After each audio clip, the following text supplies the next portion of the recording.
I brush the last bit of soil from a golden white bulb, holding it up to the fading autumn light.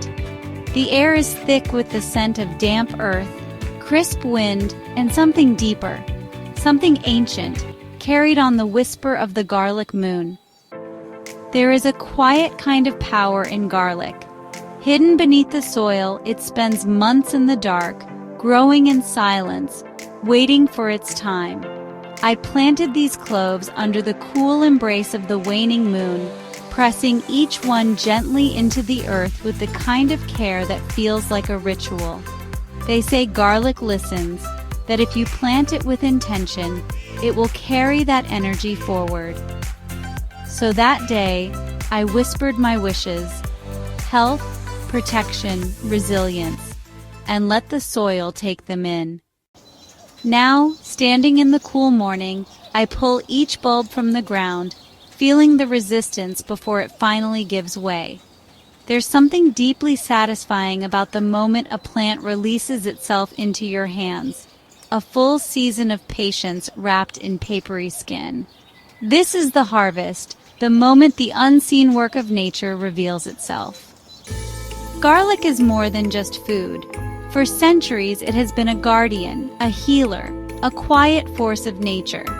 The ancient Egyptians placed it in tombs to guide souls to the afterlife, while Roman soldiers ate it for strength before battle. In villages across Europe, garlic hung by doorways, woven into braids to ward off sickness, bad energy, and misfortune. Even now, its power is undeniable. But beyond its physical benefits, there's something about garlic that feels spiritual. Maybe it's the way it grows in the shadows but emerges strong. Or maybe it's the way it transforms the moment you crush it, the hidden strength suddenly released in a burst of aroma, sharp and alive.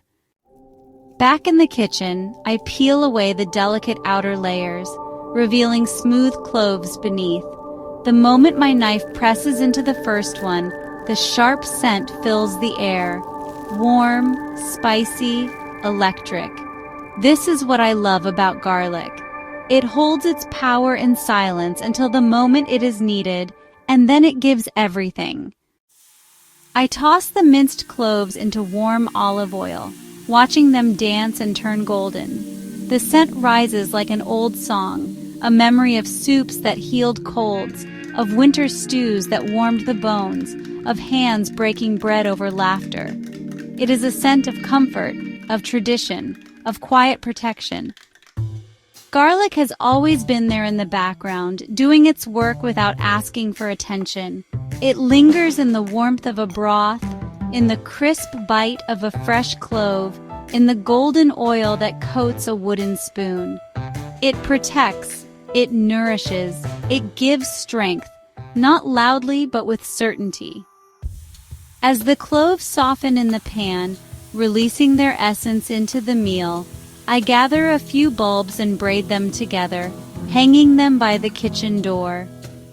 Not just for storage, but for something deeper, an unspoken ritual, a quiet promise to the land that gave them to me.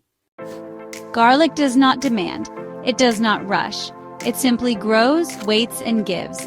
And in its own way, it whispers back, "I've got you."